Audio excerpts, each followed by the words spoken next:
Hi everybody, I'm Jim Rohn. I was just going over our latest issue of our new magazine called The Achiever. I want to thank you for taking the time to spend just a few minutes with me today. I have a very interesting subject. I call it 5 Simple Steps to Go from Average to Fortune. I've been asked to give it in many places for corporations and companies, and now I have the opportunity to share it with you. It's a pretty big subject for someone like me. For my life started out rather modestly, up in farm country in Idaho where I was raised.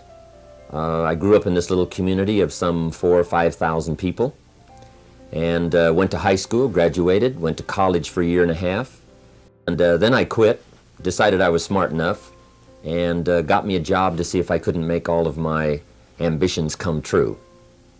My parents, I think, gave me a very good foundation, a very good start. I was an only child, so I think they took some extra time with me and got off to a pretty good start. A couple of years after I left school, I found a very beautiful young lady and persuaded her to marry me, and kept making all of those grand promises, as we're inclined to do, that everything was going to work well and that she had made a wise decision. Well, 2 or 3 years after I'd gotten married, it didn't look like my new bride had made such a wise decision, because I'm now starting to struggle. I've got far too much month at the end of the money, if you've ever known what that's like, and I'm wondering what to do. I'm behind on my bills. I'm willing to work hard, that's not my problem, but it isn't going as well as I had thought it would up until that point. I'm struggling, and I'm wondering what to do. Should I go back to school and get some more education? I didn't have any capital to start a business, so all these questions were going through my mind at a time when I needed some answers, how to really become successful and how to turn my life around. Well, at age 25, good fortune came my way. And sometimes it's a little difficult to describe good fortune. Why do unique things happen to you when they do? Part of that's a mystery to me. I really don't know. One of my friends says, well, things don't just happen. They happen just. And maybe that's it. I really don't know. But my good fortune was, at age 25, I met a very remarkable man. His name was Mr. Schoaf, Mr. Earl Schoaf. And he's the gentleman who gave me those last final answers that I had been looking for up until that time. Mr. Schoaf was a very unique gentleman. He was a businessman, an entrepreneur. He had several businesses. And he took a liking to me, and he hired me, and I went to work for him. I spent the next 5 years working for him.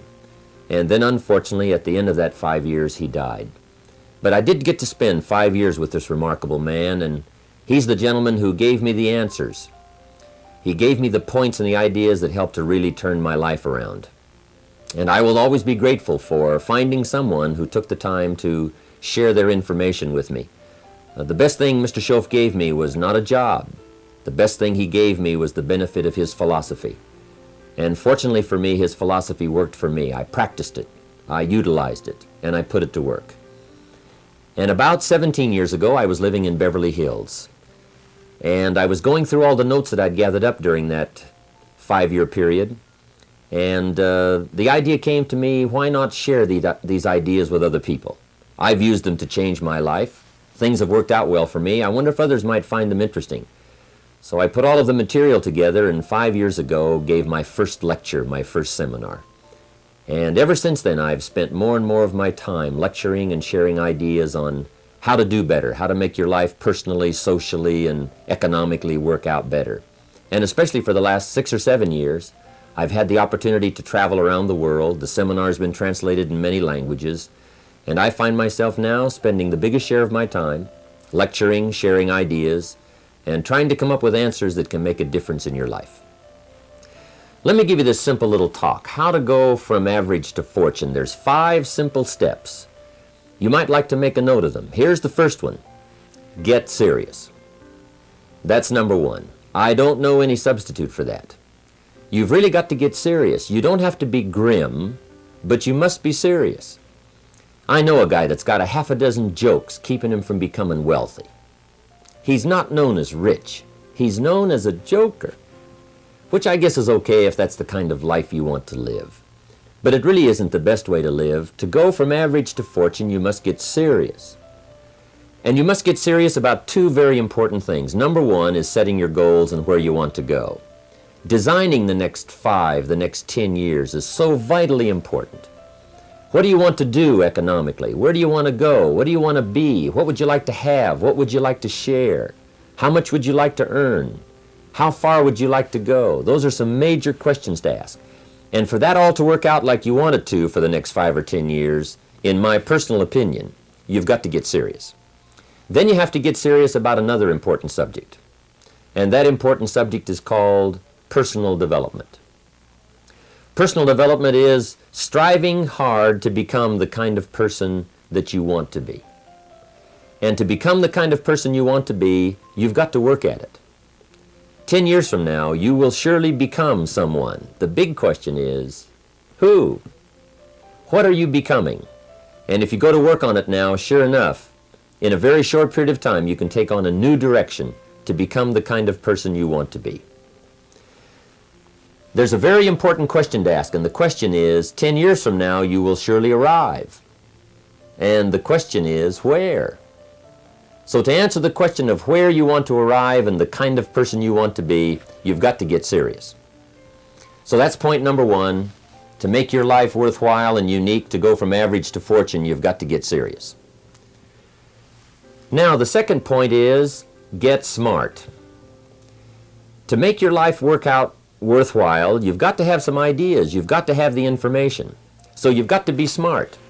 In fact, in this decade, you must be much smarter than you were in the last decade. You've got to read the books. You've got to come up with the information. When I have a chance to talk to the high school kids, that's the theme of my talk. Get smart. There's nothing worse than being stupid. And if you will read the books, learn from your experiences, do all the things that you possibly can to get the information, sure enough, you'll be wiser this year than you were last year. And I've got a few techniques that I teach in my seminar on how to get smarter, keeping a journal, going to the lectures, going to the seminars, listening to the sermons, picking up ideas from other people. You just must keep up this steady process of learning. Never cease your quest for knowledge. And that's one of the key points to go from average to fortune. Get smart. Now here's number 3. You've got to get going. All of the things that you've learned will not do you that much good if you don't put it into an action plan. You've got to get going. In my management and leadership seminar, we teach game plans, how to put all the good things that you've learned into action. Economic action, social action, personal action. How to make the changes and how to actually do the work, how to actually function. Get going, that's the key. Some people are ever learning, but they don't put it into action. They don't really take the action. It's like the man who keeps bringing materials to the building site and never builds anything. He keeps bringing in the sand and the gravel and the windows and the doors and the roofing material, and he just stacks up all these supplies, but he never builds anything. See, if you do that long enough, fairly soon they'll come and take you away. You've got to do something with what you've learned. You've got to take action. You've got to get going. So that's one of the most important things to learn, how to design your days, how to design your weeks, how to design the months so that you take the proper action to get the proper return that you're looking for, whether it's economic or personal. Get going. It's a major key. Now here's number 4. You must get excited. And not just the false enthusiasm of just pure positive thinking. You've got to get excited over some very basic things. One is, get excited over your ability to make yourself do the necessary things. Because discipline is major step 1 toward personal progress. And anytime a person wishes to, they can make major changes in their life, personally and socially and financially. It doesn't ever have to be the same after today. No telling what you could do today if you really wish to. The act of murder is a clear indication that a person in one drastic act can forever change the course of their life. It just happens to be in the negative direction. What I would ask you to do, starting today, is get excited about committing an act that's positive, an act that's constructive, to make the changes in your life that you want made, and to go the direction that you want to go. So that's number 4, get excited. Get excited about your potential. Human capacity is usually never the problem. Little children can learn several languages. We can learn to do the most incredible things. All we need to do is take the time to do it. So it's not a matter of capacity. It's a matter of judgment. It's a matter of excitement. It's a matter of will. And it's a matter of wanting to bad enough. So it's pretty exciting to know that any day you wish, you can change your life. Any day you pick out, you can make major changes. It doesn't ever have to be the same again. And that's exciting.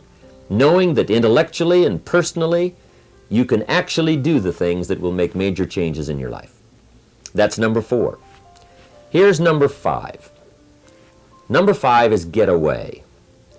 I have found, especially in the last 15, 20 years, that there's an important thing called life balance.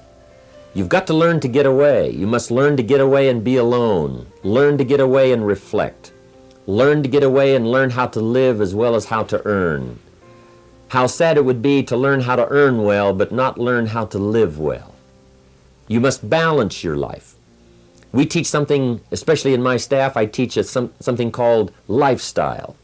Lifestyle is how you learn to live your life. Some people have money, but they don't even know how to spend it.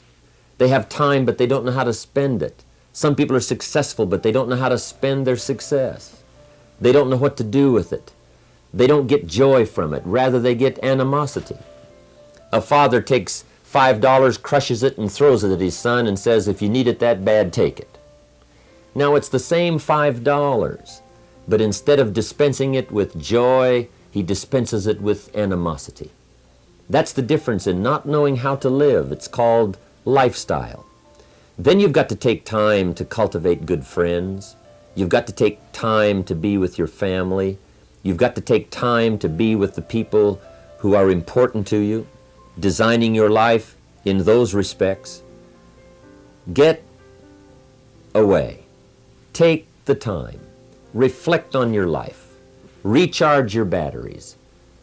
Do some growing away from your enterprise. Then when you come back to your enterprise, after you have taken this time to balance your life, you will find that on the job, working on your enterprise, things will really go much better. So those are the 5 simple steps to go from average to fortune. Get serious, get smart, get going, get excited, and get away. I hope those points will be valuable for you as you consider them. And I want to thank you for giving me a few minutes of your time to spend just a little time with you. I would invite you to come and attend my seminar. If I get a chance to see you there, I'll be happy to meet you. We usually have several hundred to 1,000 people attending the seminar, and I'd love to have you. I think I have some interesting things to share about life and about economics and how to do better. I've learned a lot these last 15, 20 years, and I've capsulized it in one evening. It's from 7 to 11. It's 4 hours of some very interesting material, and I think you'd find it exciting. I've got some ideas to share. I don't claim they're right, I just claim they're my ideas. But if you'll take the time, if you'll spend an evening with me, I think you'll find it rewarding. And I want to thank you for giving me this few minutes of your time. And for you giving me some of your time, I would just like to sincerely share this with you. Do not walk in front of me. I may not follow. Do not walk behind me. I may not lead. But walk beside me and be my friend. Thank you for listening.